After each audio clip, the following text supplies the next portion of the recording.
दादा शेवटच्या बॉलवर तुम्ही सिक्सर मारला. प्रशांतजी, असं आहे की कोर्टाच्या प्रत्येक आदेशाचा सर्वांनी आपण सन्मान करायचा असतो, जो दादांनी देखील इथून मागे केलेला आहे. आजपर्यंतच्या इतिहासामध्ये मराठ्यांनी या देशाचं, या राष्ट्राचं, या संपत्तीचं स्वातंत्र्यापूर्वी संरक्षण केलेलं आहे. हा दैदीप्यमान इतिहास आपल्याला शिवाजी महाराजांच्या इतिहासापासून जगत ज्ञात आहे आणि हा असा जाज्वल्य इतिहास जागवण्याच्या 350-400 वर्षानंतर या मराठा समाजाच्या किंबहुना कुणबी या जातीच्या मागणीसाठी दादांचं 8वं उपोषण आहे, ते आमरण उपोषण आहे. आपल्याला सर्वांना माहिती आहे की यापूर्वी 31 मे 2025 रोजी इथून मागे सरकारने लेखी दिलेल्या आश्वासनानुसार दादांनी यापूर्वीचे 6 ते 7 उपोषणं सोडलेली आहे. याचा प्रसार आणि प्रचार आपल्या माध्यमातून बराच वेळा झाला, पाहिला आणि सगळ्यांनी तो नोंद केलेला आहे. आपल्याला इथे सांगण्यास आनंद होत आहे की ज्या ठिकाणी दादांनी ही घोषणा 4 महिन्यापूर्वी केली, याची कल्पना सरकारला, या प्रशासनाला जाणीवपूर्वक यापूर्वी 4 वेळा 10 वेळा झाली आहे आणि आपल्या माध्यमातून बराच वेळा याची माहिती सरकारने आपल्याला सुद्धा दिलेली आहे. हे करत असताना सरकारकडे निवेदन आमरण उपोषणाचं असताना नियम 26 तारखेला आला, तो लागू केला. निवेदनाचा दिनांक हा 4 महिन्यापूर्वीचा होता. हा आता वादाचा मुद्दा आहे, आम्ही मांडू. पहिली गोष्ट, दादांना जी पहिली परवानगी मिळाली की नवीन बॉम्बे पोलीस ॲक्टच्या नवीन धोरणानुसार, नवीन रूलनुसार मिळाली. त्या ठिकाणी ही डेजिग्नेटेड प्लेस जी आहे, आझाद मैदान, आपल्याला माहिती आहे 5000ची ही क्षमता असलेलं डेजिग्नेटेड प्लेस इथे देण्यात आलं दादांना आणि त्या ठिकाणी त्यांचं आमरण उपोषण आपल्या सर्वांच्या माहितीसाठी, आपल्याला सगळ्यांना ती माहिती आहे, सुरू झालं आणि त्या संदर्भातला अर्ज देखील त्यांनी तिथे केला. वेळ अशी आहे की त्या अर्जाच्या दिवशी 27 दिनांक 29 दिनांक 30 या दिवशी आपण निरंतर परवानगीचा अर्ज तिथे केलेला आहे. ज्या प्रकारे आंदोलकांनी किंवा ज्या प्रकारे आंदोलकांचे या 2 ते 3 दिवसात ज्या मानवी हक्क त्यांचे आहेत, आंदोलक काय आरोपी नाही आहे. पहिली गोष्ट आपण हे लक्षात घेतलं पाहिजे. आज आपल्या प्रिझन मॅन्युअलनुसार सुद्धा सर्व आंदोलकांना येथे आपल्याला सांगण्यात येतं की मानवतेच्या दृष्टिकोनातून अन्न, पाणी, लाईट, ज्या गरजेच्या गोष्टी आहे, शौचालय, पाणी पिण्यासाठी, आंघोळीसाठी गरजेच्या असतात, त्या देणं गरजेचं होतं. आंदोलन ज्या दिवशी पुकारलं त्या दिवशी सर्वांना अशी कल्पना होती की आपल्याला मुंबईला आझाद मैदानाला जायचं आहे, याची कल्पना सरकारला देखील होती. या संदर्भात देवेंद्र भारतीजी जे कमिशनर आहेत यांच्याजवळ त्या ठिकाणी बऱ्याचशा 12 तारखेला याची मीटिंग झाली. याचं संयोजन कसं करायचं, यापूर्वी 26 तारखेला जी दादांनी डेडलाईन दिली होती त्या संदर्भात देखील चर्चा झाली. नेमकी काय त्यांनी त्यामध्ये प्रस्तावना केली, सरकारला काय आवाहन केलं, याची देखील नोंद घेणं या ठिकाणी गरजेचं आहे. दुसरी गोष्ट अशी आहे की सरकारने जर दादांच्या मागण्या मान्य केल्या असत्या तर ही वेळ आमरण उपोषणाची किंवा याची वेळ इथे दादांवर आणि सरकारवर देखील आणि किंबहुना या गणेश उत्सवाच्या दृष्टिकोनातून कोणावरही आली नसती. इथल्या स्थानिक लोकांना सुद्धा त्याचा त्रास झाला नसता. हीच दादांची, सर्व मराठ्यांची, सर्व मराठा सेवकांची ही मनापासूनची इच्छा होती. परंतु सरकारने स्वतःहून वेळ घेऊन इथून मागे लेखी तिथे आश्वासन देऊन कोणतंही काम त्यांच्या वेळेत आणि दिलेल्या विहित मुदतीत पूर्ण केलं नाही, याची कल्पना आहे. आज माननीय कोर्टाने 9 तारखेला त्या दिवशी 26ची जी पहिली सुनावणी झाली, त्या 26 तारखेच्या सुनावणीमध्ये दादांना पार्टी करून घेण्यात आलं आणि त्यांना नोटीस बजावण्यात आली. ती नोटीस रिटर्नेबल ही 9 तारखेला म्हणजे येणाऱ्या 9 सप्टेंबरला ठेवली. परंतु काही अंतरिम अर्ज आज आले आणि आंदोलकांच्या ज्या वाईट गोष्टी आहेत किंवा ज्या वाईट गोष्टी काही घुसखोर आलेल्या आहेत त्यांच्या वाईट गोष्टी इथे दाखवण्यात आल्या. हरकत नाही. काही गोष्टी दादांनी सुद्धा सुरुवातीपासून निघाल्यापासून त्यांनी सांगितलं की आंदोलनकर्त्यांनी कोर्टाच्या सर्व आदेशाचं पालन करावं. त्या संदर्भात त्यांनी वेळोवेळी आंतरवली, सराटी ते मुंबई आणि मुंबई इथे आल्यानंतर सुद्धा मी आपल्या माध्यमातून वेळोवेळी सर्व आंदोलनकर्त्यांना, मराठा सेवकांना यापूर्वी आवाहन केलेलं आहे की तुम्ही न्याय, कायदा, सुव्यवस्था पाळायची आहे आणि ती आपण पाळलेली आहे. ज्याप्रमाणे त्या माननीय उच्च न्यायालयाने अटी घालून दिल्या होत्या त्या आपण सर्व पाळण्याचा प्रयत्न केला. परंतु दिनांक 29, 30 व 31 या दरम्यानच्या काळामध्ये आपण पाहिलं असेल भरपूर पाऊस होता आणि ज्या ठिकाणी डेजिग्नेटेड प्लेस आहे त्या ठिकाणी भरपूर पाणी साचलं होतं आणि आपण हेही पाहिलं असेल की एक पोलीस ऑफिसर तिथे भोवळून पडला आणि त्याला मदत मराठा सेवकांनी केली. वाईट गोष्टी दाखवल्या जातात, चांगल्या दाखवल्या जात नाहीत. आपल्याला त्या दाखवणं गरजेचं आहे. मराठ्यांनी आजपर्यंत कोणाचाही हक्क हिरावून घेतलेला नाही, उलट त्यांचे हक्क प्रस्थापित केलेले आहेत आणि त्यांचे हक्क अबाधित केलेले आहे. ही राजश्री शाहूंनी, शिवाजी महाराजांनी आणि सयाजीराव गायकवाडांनी आणि बऱ्याचशा अशा मोठ्या लोकांनी आपल्याला दाखवून दिलेलं आहे. तरी दादांचं हे आंदोलन हे सरकारविरुद्ध आहे. दादांचं आंदोलन हे प्रशासनाच्या विरुद्ध आहे. येथील लोकांना कोणताही त्रास देण्याचा त्यांचा कोणताही मानस किंवा उद्देश नाही, हे त्यांच्या आव्हानातून या वेळोवेळी दिसलेलं आहे. दुसरी गोष्ट अशी, काही समाजकंटक जे घुसलेले आहेत ते वेगवेगळ्या प्रकारचे बेकायदेशीर कृत्य करत आहेत, जेणेकरून आंदोलन भरकटण्याचा तिथे त्यांचा डाव आहे. परंतु दादांनी वेळोवेळी त्याविषयी त्यांचं क्लॅरिफिकेशन दिलेलं आहे. आज माननीय कोर्टाने एवढं सांगितलं आहे, 5,000ची परमिशन आहे, तुम्ही 5,000 इथे राहा, बाकीचे इव्हॅक्युएट करा. त्या संदर्भात दादा आता पुढील आदेश जनतेला देतील. उपस्थित केलाय की या आंदोलनामध्ये हुल्लडबाजी होते, अप्रत्यक्ष तुम्ही मान्य केलं, तुम्ही वेगवेगळ्या प्रकारचे आंदोलक असू शकतात हेही मान्य केलं, पण आज कोर्टाने आझाद मैदान सोडून इतर सर्व जागा व्हॅकेट करण्याचे आदेश दिलेले आहेत. याकडे तुम्ही कसं बघणार आहात किंवा याबाबतच्या सूचना कशा पारित करणार? असं आहे, ज्या दिवशी नियम आला त्या दिवशी त्याच्या पूर्वीचा अर्ज आहे हे सरकार सांगत नाही. आज तुम्ही आंदोलक कशी येणार, कुठून येणार, दादांचं आव्हान 4 महिन्यापासून आहे. या सगळ्याच गोष्टींची बाब आपल्याला एकत्रित बघावी लागेल. एक पाय बांधायचा आणि दुसऱ्या पायाने पळायला लावायचं, अशा ह्या अटी व शर्ती ज्या असतात त्या तुम्ही घालून उपयोग नाही. तुम्ही सरकारने काय पाहिलं पाहिजे आंदोलनकर्त्यांचं, त्याच्यानंतर विनंती आहे, मुद्द्यावर या. तुम्ही ऑर्डरच्या सगळ्यात शेवटी केलेली मागणी कोर्टानं मान्य केली, ही महत्वाची गोष्ट. बरोबर. पण त्याच्या आधी मात्र आझाद मैदान सोडून इतर दक्षिण मुंबईतल्या CSMT या वगैरे जागा व्हॅकेट करायचे आदेश दिले, त्याबद्दल काय सांगा? त्याबद्दल कोर्टाने यापूर्वी दिलेल्या आदेशाप्रमाणे आपल्याला त्या नियम पाळायचे आहेत आणि नवीन नियम पाळण्याचा देखील दादांनी जो अर्ज दिला, तुम्हाला माहिती असेल 26-27 तारखेला तो अर्ज दिला गेला आहे आणि त्याच दिवशी त्यांनी हेही सांगितलं आहे की वेळोवेळी जी दररोज मागणी करायची आहे, उपोषण आमरण आहे, त्या संदर्भात त्यांचा अर्ज असा आहे. त्या दिवशीसुद्धा एक वेगळा अर्ज दिला की आमरण उपोषण असल्यामुळे दररोज हा अर्ज करणं शक्य नाही. आज तुम्ही 9:30 ते 5:30 या ड्युटी केल्यासारखा तुम्ही एका ठिकाणाहून दुसरीकडे जाऊ शकत नाही. ही महत्त्वाची गोष्ट आहे आणि ही बाब आम्ही आमच्या अर्जामध्ये दिलेली आहे, परंतु ही बाब कोर्टापुढे जाणीवपूर्वक आणली जात नाही. आम्ही उद्या आता त्या गोष्टीबद्दल आम्ही उहापोह कोर्टापुढे कडू की एका ठिकाणाहून दुसरी ठिकाणी जाणं योग्य नाही. ही डेजिग्नेटेड प्लेस आहे. दादांचं आमरण उपोषण एका जागेवरच आहे. आमरण उपोषण असल्यामुळे दादांची तब्येत तशी खालावली आहे. त्यांना सकाळी ह्या गोष्टी मी बोलण्यास गेलो, परंतु त्यांची बोलण्याची ताकद आणि मनस्थिती नाही. आपण सगळे पाहता 4था दिवस आहे. तर आपणसुद्धा मी आपल्या माध्यमातून मराठा सेवकांना, आंदोलकांना आवाहन करतो, शांततेत तुम्ही ज्या आदेश आहेत दादा सांगतील त्या तुम्ही पाळा आणि तुम्ही 5,000 सोडून याच्या व्यतिरिक्त तुम्ही त्या मैदानामध्ये किंवा मुंबईच्या कुठल्याही ठिकाणावर थांबू नये. कोर्टात तुम्ही म्हटलेलं आहे की आम्ही जरांगे पाटलांची समजूत काढू. कुठल्या मुद्द्यांवरती तुम्ही कुठल्या मुद्द्यांवरून सदावर करणार आहे? काय झालं? बरोबर आहे. गुणरत्न सदावर्ते जबाबदार वकील आहेत. त्यांनी जबाबदार वकिलासारखं वागावं आणि त्यांनी जे मध्ये जे मीडियाला वेगवेगळे बाईट्स देतात त्यामुळे आंदोलनकर्त्यांमध्ये कारण नसताना मनस्ताप व एक क्लेश निर्माण होतो आणि समाजामध्ये एक तेढ निर्माण होते. ती थांबवावी, त्यांनासुद्धा थांबवावं आणि मीडियानीसुद्धा त्यांना विचित्र प्रश्न विचारण्यापासून थांबवावे, ही नम्र विनंती आम्ही या ठिकाणी मराठा सेवकांनी केली. तुम्ही जरांगे पाटील यांची समजूत काढणार आहे असं कोर्टात म्हटलं, कुठल्या मुद्द्यांवर समजूत काढणार? आम्ही जरांगे पाटलांची एक मुख्य ते आंदोलनकर्ते आहेत, मराठा सेवक आहेत, ते स्वतःला मराठा सेवक म्हणून घेतात.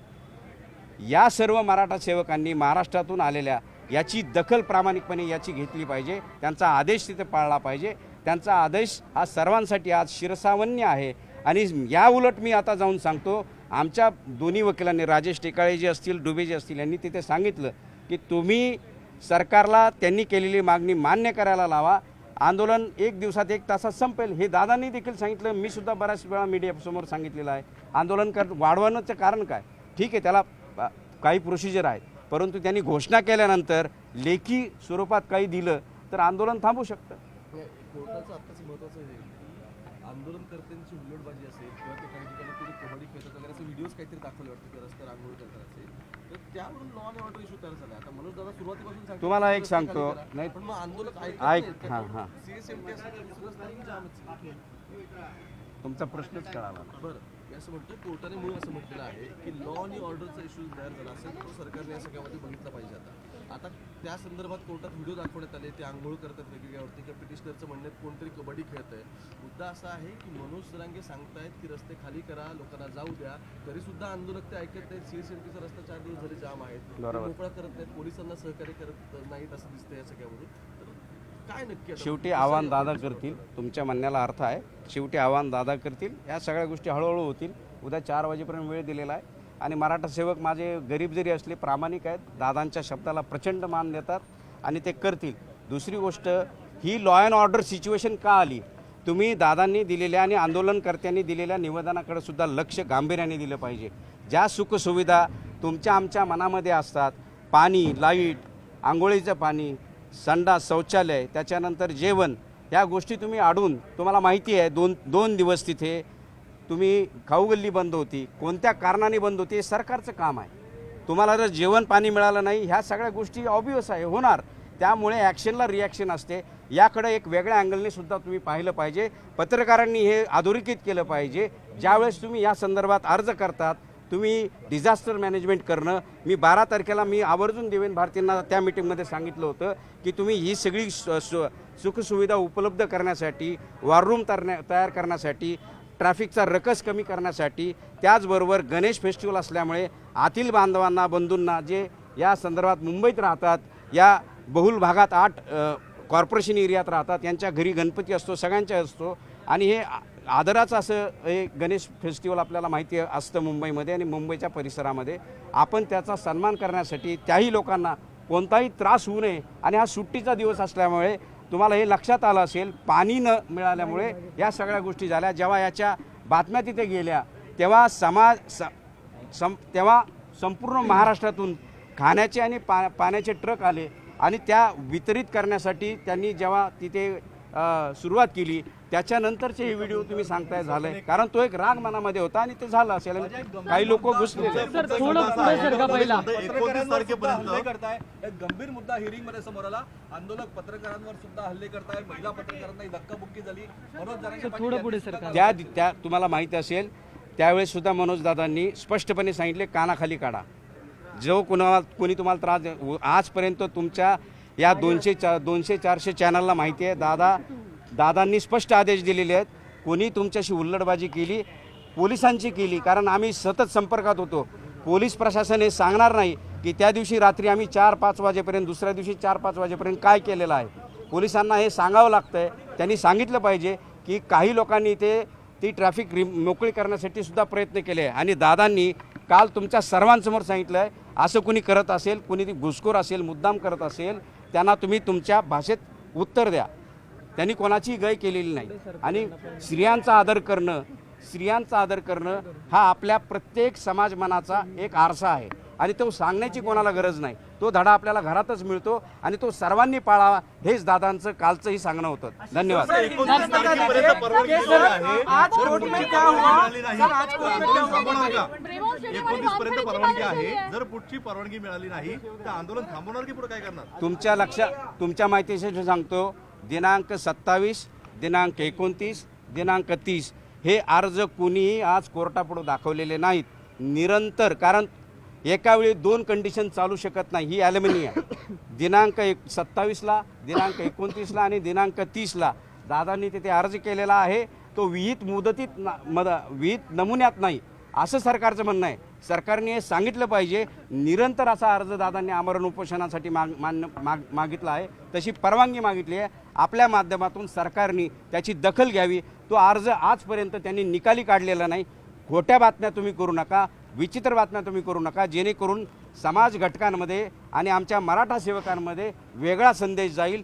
कृपा करून हा संदेश तुम्ही चांगल्या पद्धतीने पोहोचवा. आपल्या माध्यमातून मी हात जोडून दादांतर्फे विनंती करतो, एक समाज बांधव म्हणून. सर, हिंदी में बताइए कि आज कोर्ट में क्या हुआ है? कारण मोठ्या प्रमाणात आंदोलक येतात. या अशा ठिकाणी होणं ते काही स्पेशल नाही आहे आणि त्याची मागणी करणं तेही काही वेगळं नाही. कारण गैरसोय आणि हक्क याच्या कुठंतरी समन्वय साधला पाहिजे म्हणून कोणीतरी ती मागणी केली आणि ती मागणी आमची नाही आहे, ती त्यांनी काल कोणीतरी त्यांना सुचवलं म्हणून ती मागणी आली आणि ते दिलं तर हरकत काय.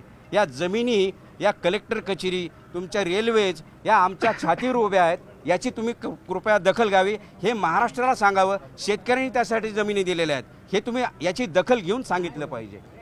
सर थोडं पुढे आहे ना सर, पहिला थोडं पुढे या हुआ है सर सर सर थोडं पुढे या, थोडं पुढे या, आज दिए गए हैं थोडं पुढे. हा बस, त्या वायरी खेचल्या हा बस बस, आता परफेक्ट. भाई अभी बोल लो, थोडे मागे या. बोल लो अभी.